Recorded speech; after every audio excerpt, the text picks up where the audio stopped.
Ayo kita bekerja, bekerja apa saja, yang penting halal dan barokah.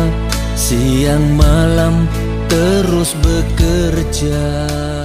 Diberikan, diatur dalam perkap itu namanya RJ, restorasi justice atau restorasi keadilan. Jadi dengan restorasi keadilan ini seharusnya pihak penyidik, polisi tidak boleh langsung tangkap dong. Apalagi ditahan. Sangat tidak boleh. Anda tidak menghormati pimpinan atasan Anda sendiri. Anda telah tidak taat pada pimpinan. Ini perbuatan yang subversif dalam perspektif organisasi polisi. Gak benar gitu loh. Kok melawan pimpinan? Pimpinan sudah bikin RJ, kalian main tangkap saja. Bahkan cara-caranya kotor, jahat, diiming-iming dulu, dihimbau sampai berkali-kali datang ke Solo, diyakinkan. Solo, Pak. Malang. Oh, ke Malang, sorry, ke Malang. Itu konteksnya untuk meyakinkan tidak ditahan. Akhirnya kita berdebat dengan Gus Nur, kita meyakininya jangan percaya sama polisi, saya bilang juga begitu, Ahmad juga bilang. Tapi kenyataannya Gus Nur punya sangka baik karena dia ulama, ya oke lah kita ikuti. Akhirnya ternyata benar sampai di sini langsung ditahan, ditangkap dulu, ditahan dan langsung dijadiin tersangka. Yang semua itu ada aturannya di KUHAP, dilanggar semua KUHAP itu. Nah, jadi jelas di sini indikasinya sudah amat terang benderang.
Assalamualaikum warahmatullahi wabarakatuh. Hari ini alhamdulillah kami dari tim advokasi Gus Nur, juga sejumlah ulama yang mendampingi kasus Gus Nur, hari ini sudah datang ke Mabes Polri dalam rangka untuk menyerahkan surat permohonan audiensi kepada Kapolri.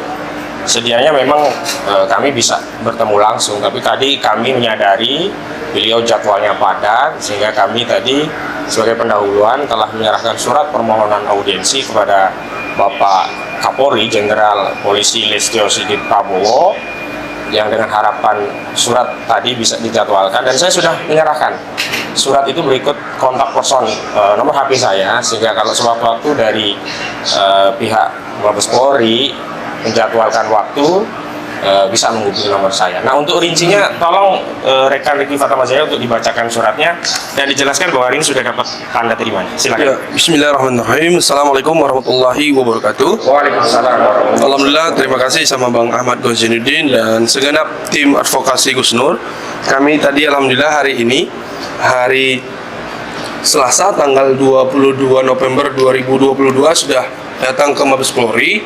Kami menyampaikan surat permohonan audiensi kepada Kapolri Pak Sigit Listio Prabowo. Nah, alhamdulillah ini bisa rekan-rekan media lihat. Ini bukti tanda terima dari surat permohonan audiensi kami terhadap klien kami, dan kami langsung bacakan saja isi dari permohonan audiensi. Kepada yang terhormat Bapak Kapolri Jenderal Polisi Listio Sigit Prabowo, Jalan Trunojoyo nomor 3 RT 2 RW 1 Selong, Kecamatan Kebayoran Baru, Kota Jakarta Selatan, Daerah Khusus Ibu Kota Jakarta. Dengan hormat, tim pembela dan pemberi bantuan hukum yang terhimpun dalam tim advokasi Gus Nur beralamat di Jalan Komarudin, Pulau Gebang, Cakung, Jakarta Timur, dalam hal ini bertindak untuk dan atas nama terdakwa Suginur Raharja bin Tomin Susanto alias Gus Nur.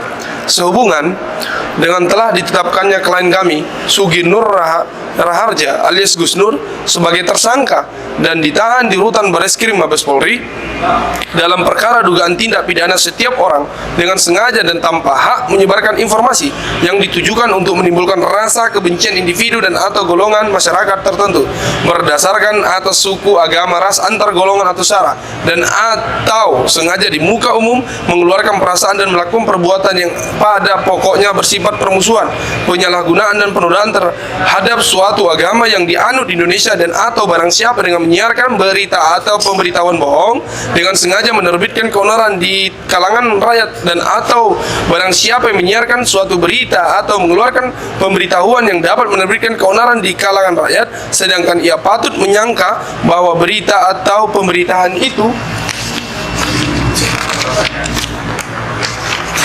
adalah bohong, dan atau barang siapa yang menyebarkan kabar yang tidak pasti atau kabar yang berlebihan atau kabar yang tidak lengkap sedangkan ia mengerti dan atau tidaknya patut dapat menduga bahwa kabar demikian akan atau mudah dapat menimbulkan keonaran di kalangan rakyat sebagaimana dimaksud dalam rumusan pasal 45A ayat 2 junto pasal 28 ayat 2 Undang-Undang nomor 19 tahun 2016 tentang perubahan Undang-Undang nomor 11 tahun 2008 tentang ITE, pasal 156A huruf A KUHP, dan atau pasal 14 ayat 1 dan ayat 2 Undang-Undang nomor 1 tahun 1946 tentang peraturan pidana, dan atau pasal 15 Undang-Undang nomor 1 tahun 1946 tentang peraturan pidana.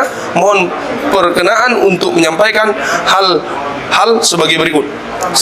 Bahwa klien kami Suginur Raharja alias Gus Nur dipersoalkan secara hukum dan menjadi tersangka di antaranya karena dianggap telah melakukan tindak pidana penodaan agama yang berdasarkan ketentuan pasal 156A KUHP sehubungan dengan unggahan konten mubahalah Gus Nur pada akun YouTube GN13 yang diunggah tanggal 26 September 2022. 2. Bahwa salah satu unsur pasal 156A KUHP tentang penodaan agama harus dipenuhi dengan adanya keterangan ahli agama yang dalam hal ini ahli agama Islam yang harus representatif, yakni harus ahli agama yang ditunjuk atau mewakili Majelis Ulama Indonesia atau MUI.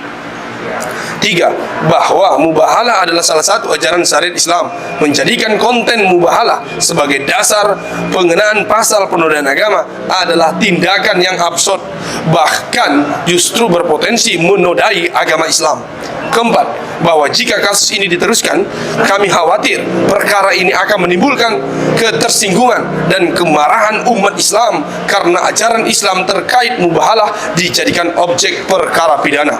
Berdasarkan hal itu, mohon kiranya yang terhormat Kapolri dapat memerintahkan kepada jajaran di bawahnya agar menyelesaikan perkara yang dimaksud dengan pendekatan restoratif justice. Mubahalah adalah ajaran Islam, mempersoalkan mubahalah secara pidana kami khawatir akan memicu ketegangan dan menimbulkan keterbelahan di tengah masyarakat berdasarkan sara.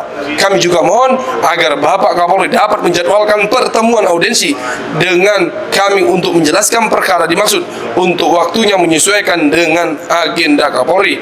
Untuk konfirmasi lebih lanjut dapat menghubungi kami yang sudah kami sampaikan di surat Demikian permohonan disampaikan atas perhatian dan perkenannya diucapkan terima kasih. Jakarta, 22 November 2022. Hormat kami, tim advokasi Gus Nur, Profesor Dr. Haji Egy Sujana Mastal SH MSI, Ahmad Gozinuddin SH, dan juga tim yang lainnya. Terima kasih. Itu surat yang kami sudah sampaikan atas nama tim advokasi Gus Nur. Mudah-mudahan didengar oleh Bapak Kapolri agar ini ditindaklanjuti. Kami minta untuk diagendakan audiensi demi kepentingan hak-hak klien kami, yakni Gus Nur. Mudah-mudahan. Terima kasih. Assalamualaikum warahmatullahi wabarakatuh. Waalaikumsalam warahmatullahi wabarakatuh. Perlu kami jelaskan bahwa klien kami itu dianggap, yang pertama, klien kami dianggap melakukan penodaan agama karena konten mubahalah. Mubahalah apa? Mubahalah terhadap Saudara Bambang Trimulyono terkait ijazah palsu Saudara Joko Widodo yang dilakukan di akun YouTube milik klien kami Gus Nur, yakni di akun YouTube GN13 atau Gus Nur 13. Nah, kami berpandangan bahwa kalau kasus ini dilanjutkan, justru perkara ini yang akan berpotensi menodai agama. Sebab terlepas perbedaan pandangan dalam memahami mubahalah atau adanya praktik-praktik mubahalah yang mungkin dianggap belum memenuhi syarat rukunnya. Misalnya di dalam mubahalah itu harus dihadirkan dua pihak. Itu adalah rukun mubahalah. Sementara di sini yang hadir hanya Bambang Tri. Padahal Bambang Tri juga sudah menantang Saudara Joko Widodo untuk juga bermubahalah, sehingga menjadi jelas bagi keduanya kedudukan hukum tentang masalah ijazah ini. Tetapi tetap saja tidak bisa menjadikan suatu amaliyah yang meyakini mubahalah sebagai ajaran Islam itu dianggap sebagai kasus penodaan agama. Bahaya sekali. Penodaan agama objeknya adalah mubahalah. Luar biasa. Ini yang pertama. Yang kedua masalahnya adalah bahwa klien kami dianggap mengedarkan kabar bohong. Kabar bohong terkait ijazah palsu yang diedarkan melalui akun GN13. Nah, dengan demikian kalau ya dianggap ijazah yang ditulis oleh Saudara Bambang Tri di dalam buku Jokowi Undercover adalah kabar bohong, berita bohong atau tidak lengkap sebagaimana diatur di dalam pasal 14 ayat 1 dan 2 Undang-Undang Nomor 1 tahun 1946, juga pasal 15-nya. Jadi ada kabar bohong, ada kabar yang tidak lengkap atau tidak pasti yang diduga menerbitkan keonaran. Maka nanti di dalam persidangan dan juga di dalam penyidikan, penyidik dan saudara jaksa penuntut umum wajib menghadirkan Saudara Joko Widodo untuk diperiksa, untuk diambil keterangannya. Karena versi yang benar adalah versi dari Saudara Joko Widodo. Yang bohong adalah versi Bambang Tri. Kalau Saudara Joko Widodo tidak diperiksa, lalu di mana dasar mengatakan mubahalah yang dilakukan oleh Bambang Tri yang dibimbing oleh Gus Nur adalah sebuah kebohongan? Yang kedua, terkait konten ijazah palsu, karena ini sudah masuk perkara pidana, maka kewajiban membuktikan itu ada pada jaksa. Berbeda dulu ketika kami menggugat Polisi dulu. ya. Polisi bawa ke jaksa. Ya, berbeda kami dulu ketika sidang menggugat itu beban pembuktian ada pada penggugat. Tapi kalau sekarang sudah masuk ke persidangan, bebannya ada di jaksa. Nah, di dalam penyelidikan bebannya ada pada penyidik. Jadi penyidik juga kemudian punya kewajiban untuk melakukan ya penelitian secara laboratorium forensik terhadap ijazah-ijazah yang dipersoalkan. Secara material. Secara material harus begitu. Kalau tidak, di mana dasar kebohongannya? Gitu. Nah, yang selanjutnya, di sini juga dikenakan pasal 28 ayat 2 junto 45A ayat 2 Undang-Undang ITE, Undang-Undang Nomor 19 tahun Undang-Undang Nomor 19 tahun 2016 yang merupakan perubahan Undang-Undang Nomor 11 tahun 2008. Ini juga bermasalah. Mubahalah Gus Nur itu suku apa yang dipersoalkan dalam mubahalah itu? Agama apa yang dipersoalkan? Justru Gus Nur melakukan mubahalah karena meyakini mubahalah ajaran Islam. Dia sedang mengamalkan ajaran Islam. Dan bukan hanya Gus Nur, banyak yang mempraktikkan sebuah mubahalah, termasuk yang terkena adalah Habib Rizik Syihab saat ya dia tidak bisa ya meyakinkan publik dengan klarifikasi soal ya fact check itu, maka untuk senjata pamungkas Habib Rizik mengatakan ya sudah, kalau nggak percaya kita mubahalah saja. Ya nggak percaya ya saya ya mantan pejabat DPR juga ada. Saya kata Habib Rizik tidak pernah melakukan tindakan-tindakan maksiat seperti judi, zina sejak balik. Sekarang siapa yang berani menuduh, silahkan saja. Dan terbukti ada kabar beberapa orang yang tadinya nyinyir kepada polisi kan mengalami hal-hal yang ya kita patut duga itu adalah efek dari mubahalah gitu. Efek dari mubahalah, dan itu bukan korban, kelakuan dia sendiri. Kenapa dia tidak punya bukti, berani menuduh orang lain, dan tuduhan zina itu luar biasa. Dalam Islam harus menghadirkan 4 orang saksi loh. Kalau salah tuduhannya dia kena dicambuk 80 kali. Karena ya orang menuduh zina itu juga kena kasus loh dalam Islam. Nggak gampang, nggak hanya chat kemudian padahal terakhir juga chatnya itu ternyata fake gitu kan. Nah, saya juga mempersoalkan kok bisa masuk pasal ini gitu. Dan ini pasal-pasal yang umumnya untuk mengkriminalisasi aktivis-aktivis kita gitu loh. Pasal 28 ayat 2 Undang-Undang ITE, pasal 15, pasal 14 Undang-Undang Nomor 1 Tahun 1946, dan terutama pasal 55 ayat 1 ke 1 KUHP karena ada delik penyertaannya juga dianggap turut serta atau paling tidak melakukan perbantuan dalam tindak pidana. Ini adalah tindakan-tindakan menurut saya terlalu gegabah. Karena itu semestinya memang ini tidak layak untuk diteruskan dan harusnya dihentikan. Dan kami sebagai tim hukum, tim advokat tentu akan punya komitmen untuk membela baik di luar persidangan ataupun di persidangan, karena seorang advokat dalam menjalankan kuasanya dia bisa melakukan tindak-tindakan untuk dan atas nama klien baik di dalam persidangan maupun di luar persidangan. Mungkin itu pengantar saja. Selanjutnya kepada Bang Egy Sujana, saya persilakan Bang. Ya, terima kasih.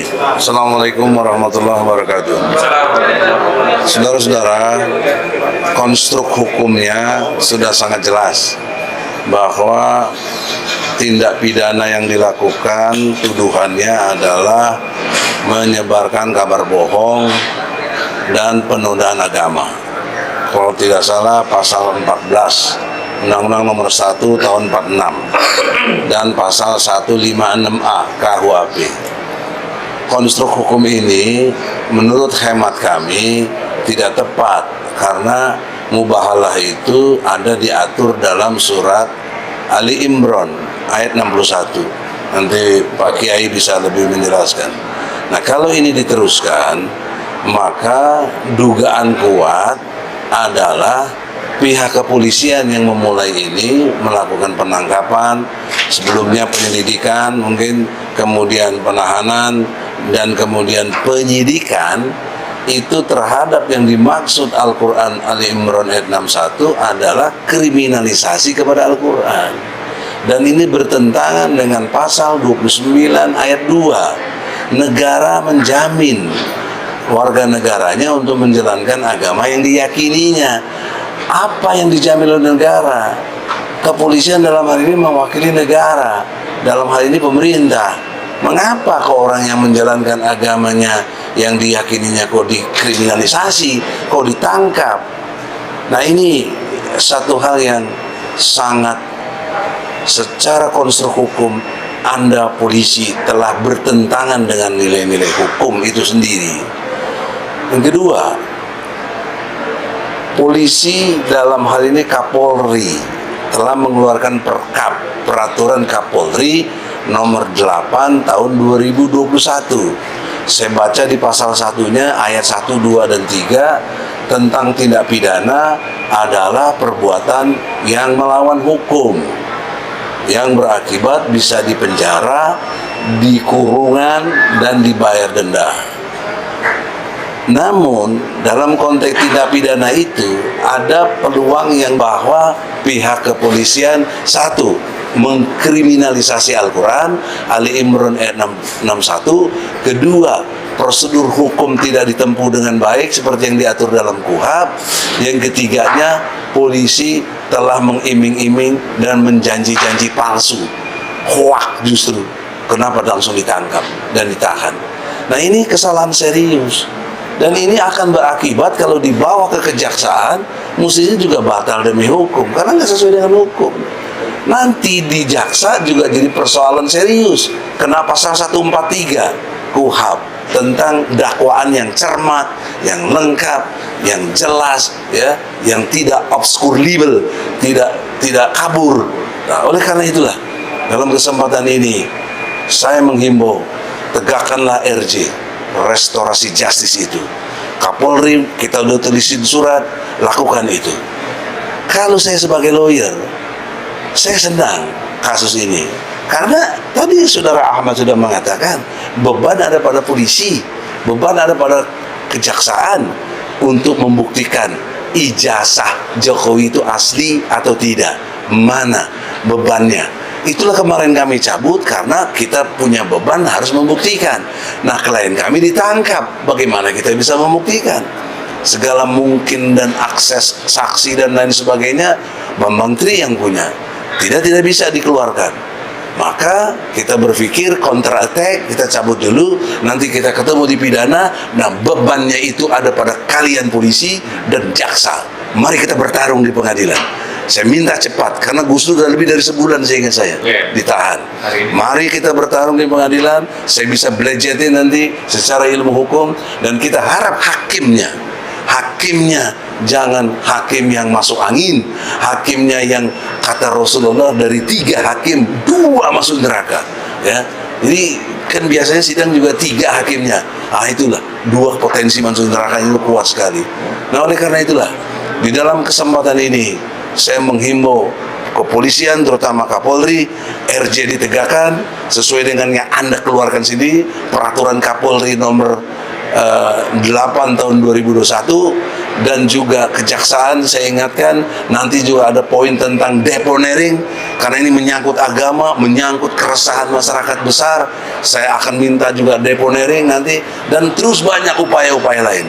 Dan harusnya juga DPR dan DPD, kalian itu punya hak untuk manggil presiden, punya hak interpelasi, punya hak angket, punya hak bertanya. Kenapa kalian gak lakukan itu? Satu pun anggota DPR gak ada yang bicara. Ini bagaimana negara kita ini?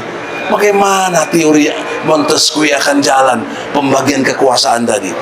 Jadi saya kira kita hidup di negara yang seperti negara abal-abal begitu loh. Nggak punya hukum, tapi hukumnya sebenarnya ada. Hukumnya nggak dijalankan. Nah, katanya negara hukum. Nah, ini nggak konsisten, dan Allah benci sama masyarakat yang ini. Kabur maqtan indallahi antakulu malatafalun. Allah benci sama orang yang ngomong, melaksanakan penegakan hukum, melaksanakan negara hukum, negara Pancasila, NKRI, harga mati segala macam, tapi Anda tidak lakukan seperti yang Anda omongkan. Kebencian Allah akan memuncak dalam gempa-gempa yang banyak terjadi. Bisa juga gempa sosial, yaitu kerusuhan dan lain sebagainya. Saya ingatkan itu, semoga tidak terjadi. Saya ingin damai, saya ingin Indonesia bersatu, saya ingin Indonesia yang beradab, adil dan beradab. Saya ingin Indonesia yang berkemanusiaan dan berketuhanan yang Maha Esa. Itulah sebenarnya hakikat kita bernegara. Saya ingatkan sekali lagi, RJ ditegakkan, jaksa jangan sampai nerima ini, harus dikembalikan lagi karena tidak cukup bukti. Apa yang mau dibuktikan? Dan kami ke Majelis Ulama, jangan lupa Majelis Ulama nanti kawan kami Juju yang aksesnya ada, tolong disegerakan bisa menerima kita. Saya kira demikian, jelas, tegas, semoga Allah ridho. Assalamualaikum warahmatullahi wabarakatuh. Baik, terima kasih Bang Egy. Selanjutnya dari Bang Juju Purwantoro, mohon untuk menyampaikan pandangannya. Assalamualaikum warahmatullahi wabarakatuh. Singkat saja, seperti apa yang sudah disampaikan rekan-rekan saya tadi, Bang Husainuddin, kemudian Bang Egy juga, bahwa secara keseluruhan referensi acuan pihak Mabes itu menangkap ulama kami, Ustadz kami Gus Nur dan Bapak Bambang Tri, begitu, itu sudah jelas disampaikan tadi oleh rekan-rekan kami, ya, baik KUHP 156A, baik Undang-Undang ITE, termasuk juga undang-undang yang sudah kadaluarsa menurut kami di tahun 46 itu sampai sekarang, Undang-Undang 1 tahun 46 juga dijadikan acuan untuk menangkap dan menahan klien kami.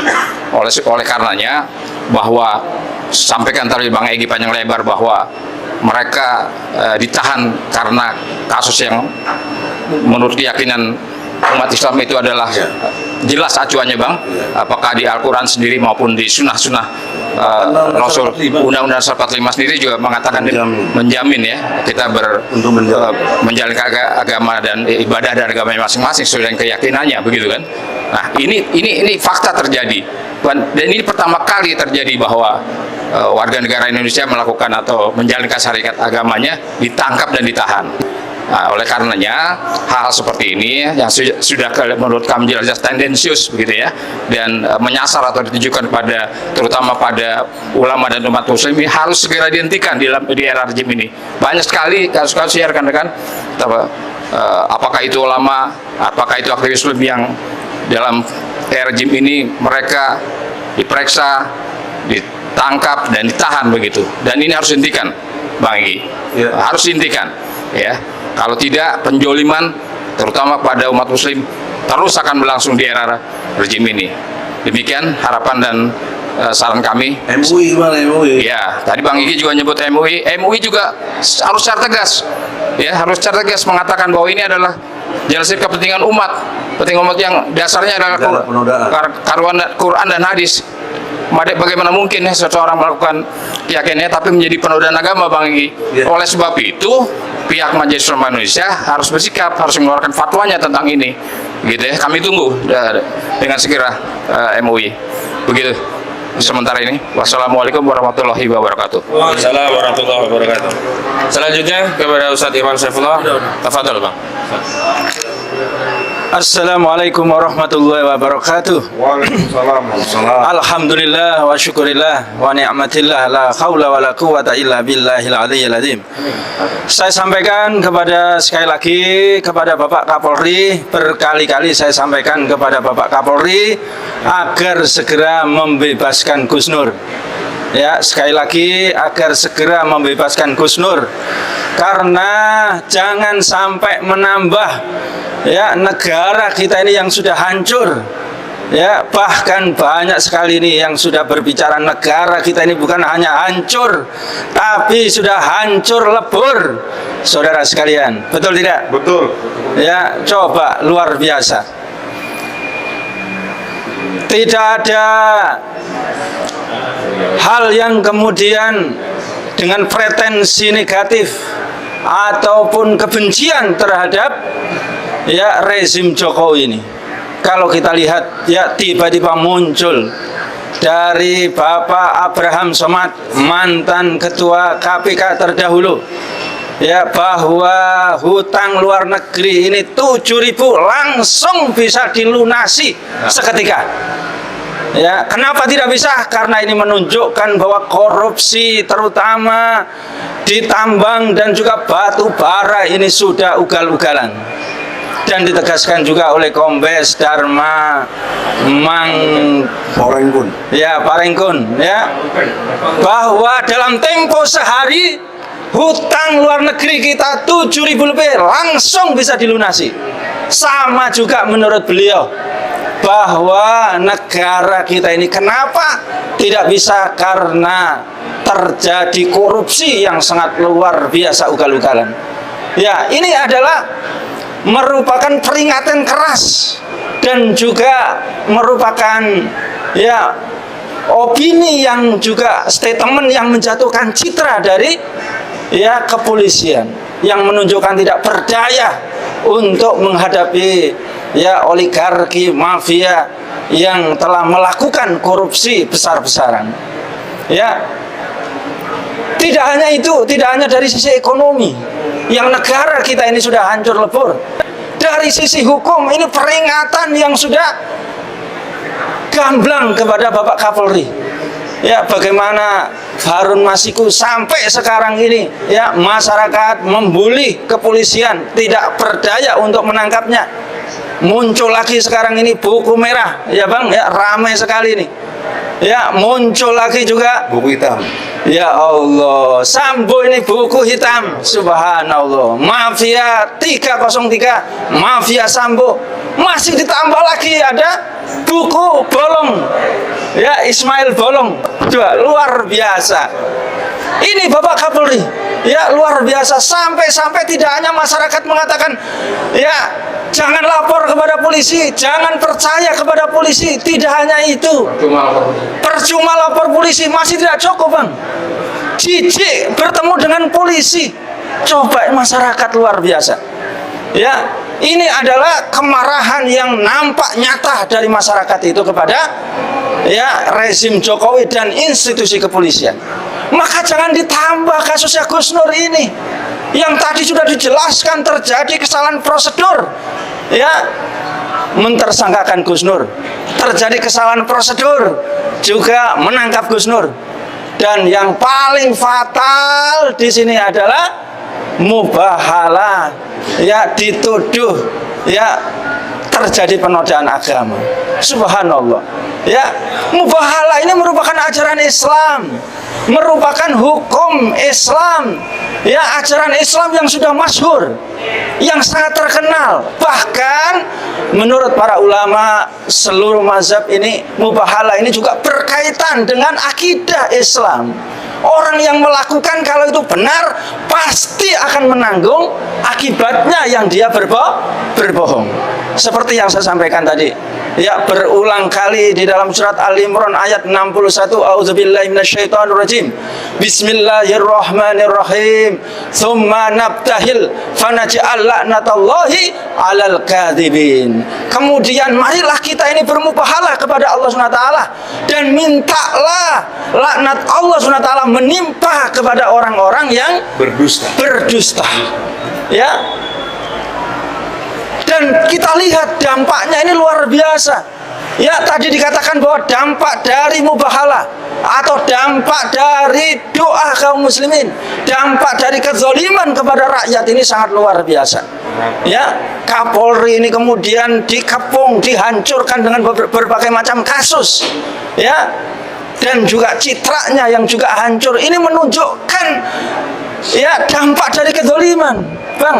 Dampak juga dari mubahalah, dampak juga dari doa, karena itu adalah pasti akan terjadi. Nah, maka saya minta Bapak Kapolri jangan sampai, ya, terjadinya gempa, terjadinya kemarahan masyarakat, terjadinya juga, ya, pembulian terhadap citra rezim Jokowi maupun juga citra kepolisian ini terus-menerus terjadi. Karena kalau ini tidak dihentikan, Gus Nur tidak dibebaskan, maka kasus Ahok jilid kedua akan terjadi. Kemarahan masyarakat itu akan terjadi karena ini, ya, ada dua kriminalisasi yang dilakukan. Kriminalisasi kepada, ya, surat Al-Imran ayat 61. Yang kedua adalah kriminalisasi kepada Gus Nur yang sudah terang-terangan. Ya, bagaimana mungkin Gus Nur ini dilaporkan ini sudah 5 ini, Bang. Ya, mulai di Surabaya, mulai di Palu, mulai di Makassar, mulai juga di Jakarta.